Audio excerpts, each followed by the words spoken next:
There comes a moment in every human life when strength reaches its boundary, when wisdom has spoken all it knows, when effort has exhausted its final breath, and the soul quietly admits, this matter is heavier than me. Not because you are weak, but because some burdens were never designed to be carried by flesh. Some battles were never assigned to human strategy. Some situations were intentionally created to introduce you to the dimension where only God can rise. Many people think faith is proven by how much you can endure, how long you can struggle, how fiercely you can fight, but there is a deeper revelation. Faith is not only the courage to stand, it is the humility to step aside and say, Father, this one is yours.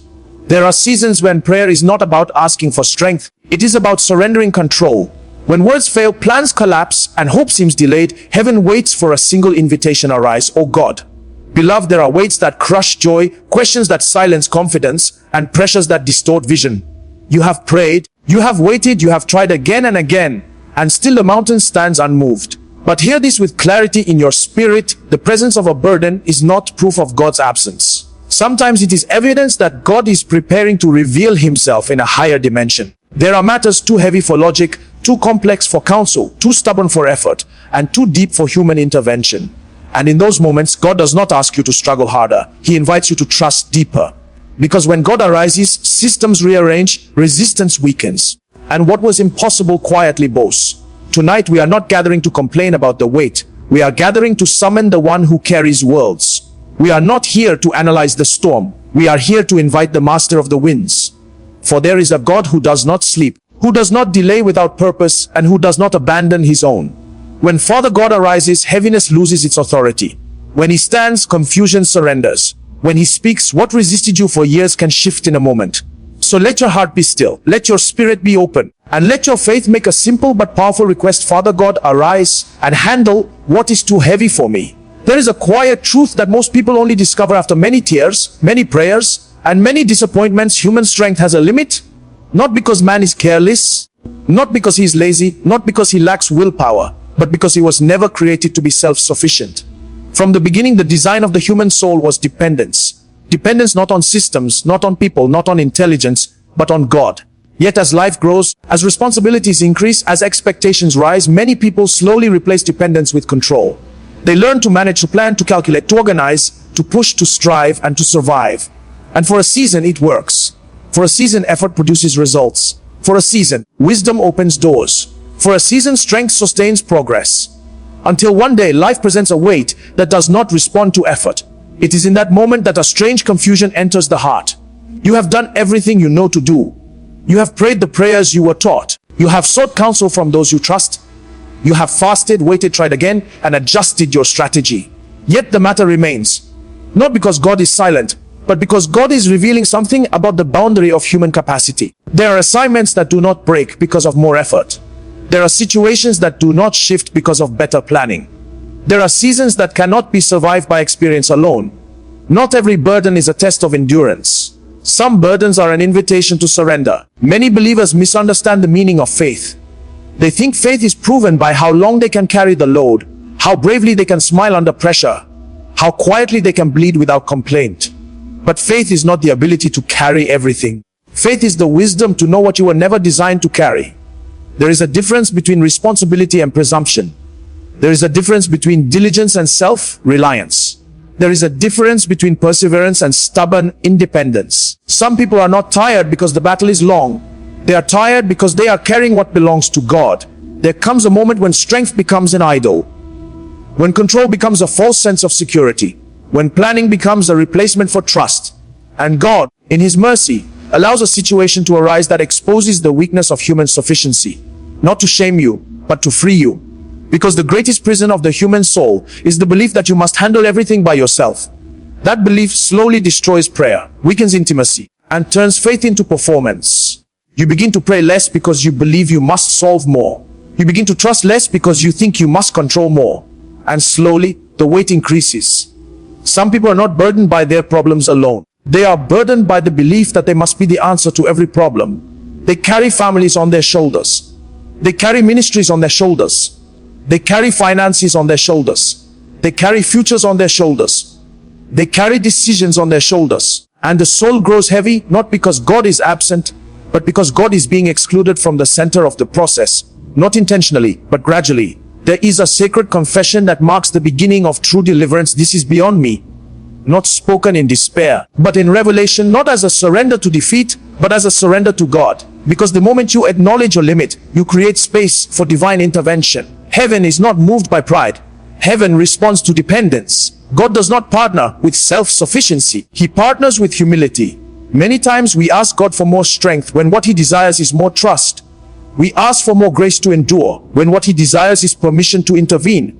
We ask for more patience when what He desires is control over the situation. There are prayers that God delays answering because He is waiting for you to stop trying to be your own savior.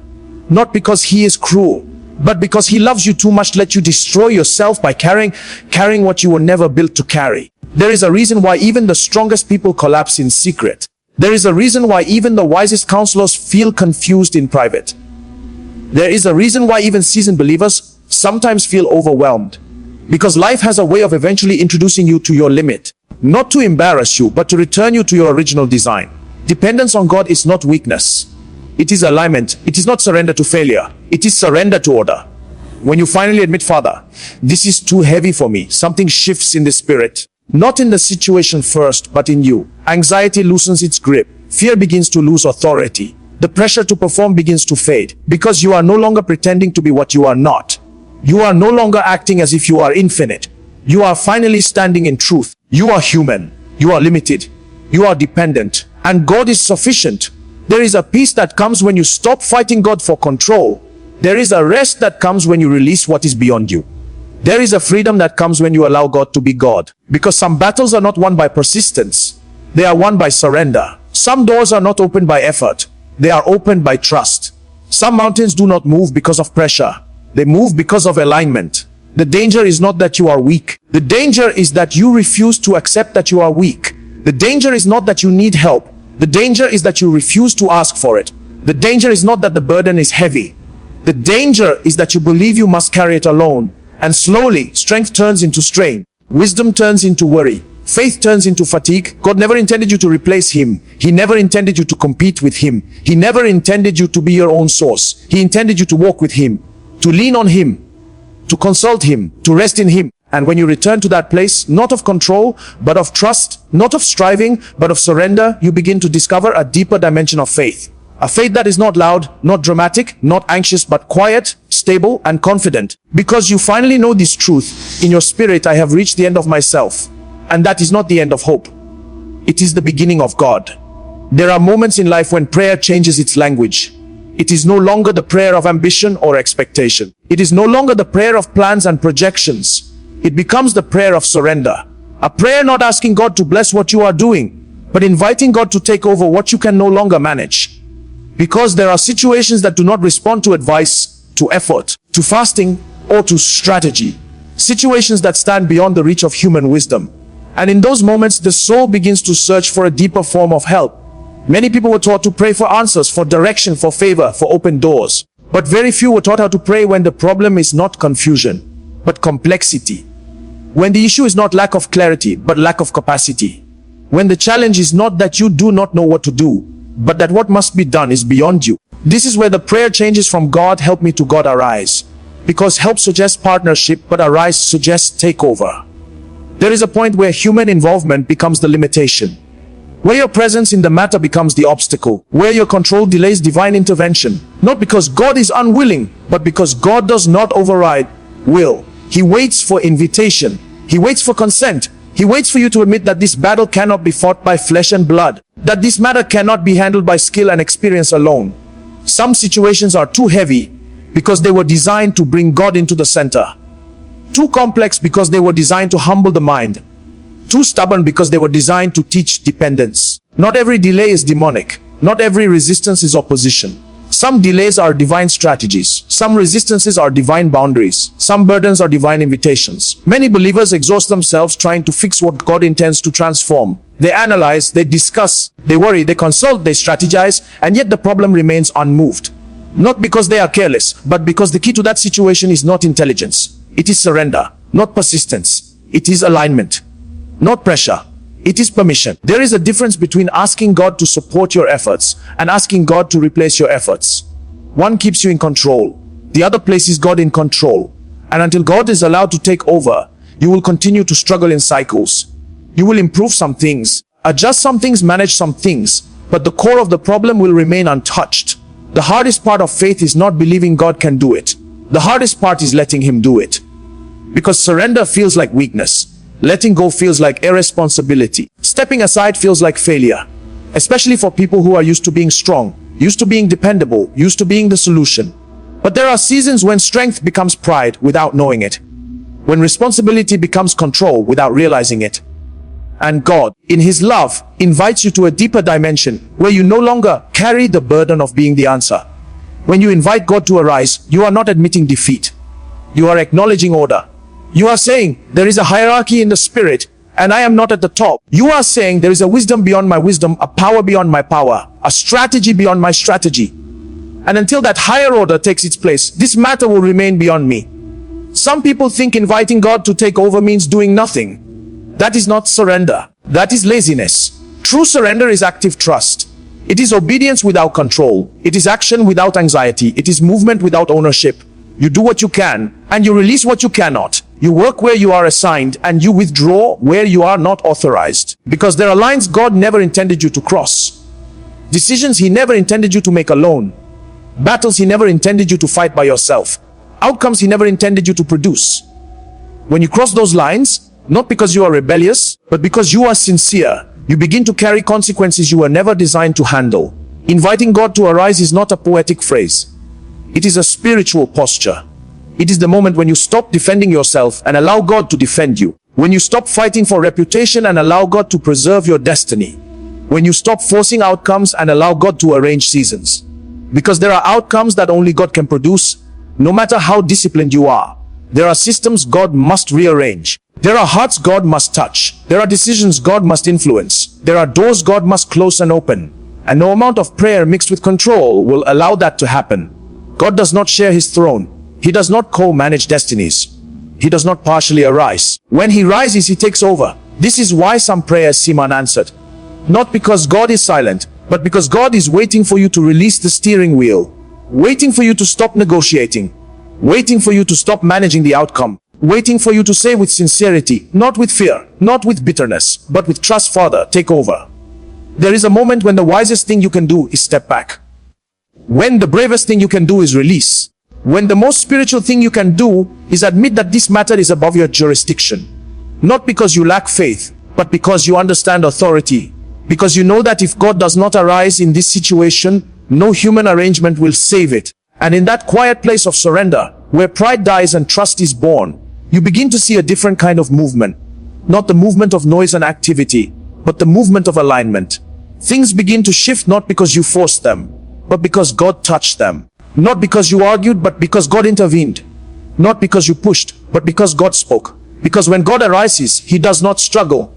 He does not negotiate. He does not experiment. He moves with precision, with authority, with timing. And what confused you for years can be settled in moments. What resisted you for seasons can yield without explanation. What looked impossible can change without announcement. And you realize that the greatest mistake was not the problem itself, but the delay in allowing God to take over. There is a hidden assurance that only those who have watched God intervene can truly understand. It is not the confidence that comes from strength, nor the hope that comes from favorable conditions. It is the quiet certainty that when God stands up in a matter, the outcome is no longer in the hands of men. This assurance is not loud. It does not announce itself. It rests deep within the spirit, steady and unshaken, even when everything around is unstable. Many people believe that victory is always dramatic, that when God moves, thunder must roll and mountains must visibly split. But most of the time, divine intervention is subtle. It begins in places you cannot see, in decisions made in secret, in hearts turned quietly, in delays that protect you, in closed doors that save you. And long before the situation changes on the outside, God rearranges the unseen order of things. There is a realm where battles are decided before they ever reach the surface of life.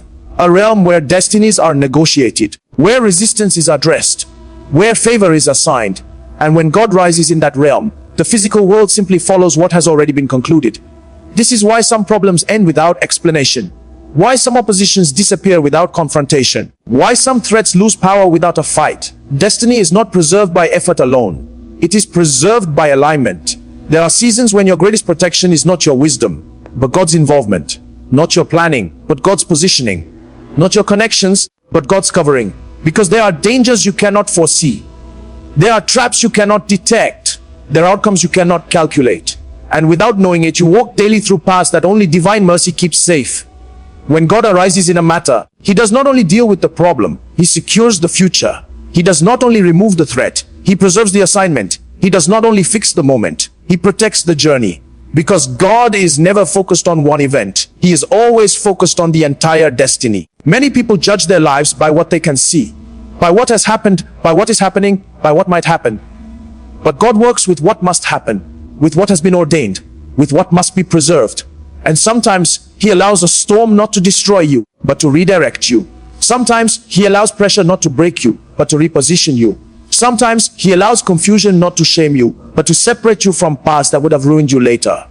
When God arises, He begins to guard you from versions of yourself you do not yet know, from decisions you would have made under pressure, from alliances you would have formed out of desperation, from shortcuts you would have taken in weakness.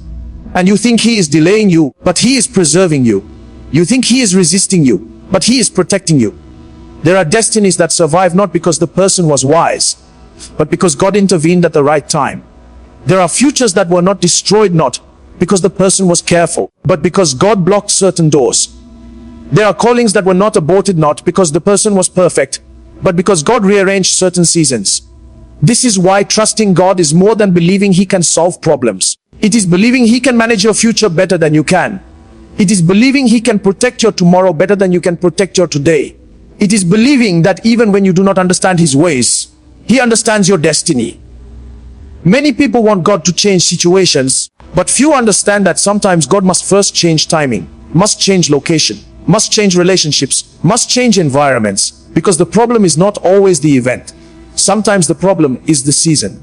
And when God arises, He does not only remove what is wrong, He places you where you belong. There is a kind of peace that comes when you realize that not everything that delays you is against you. That not everything that resists you is sent to destroy you.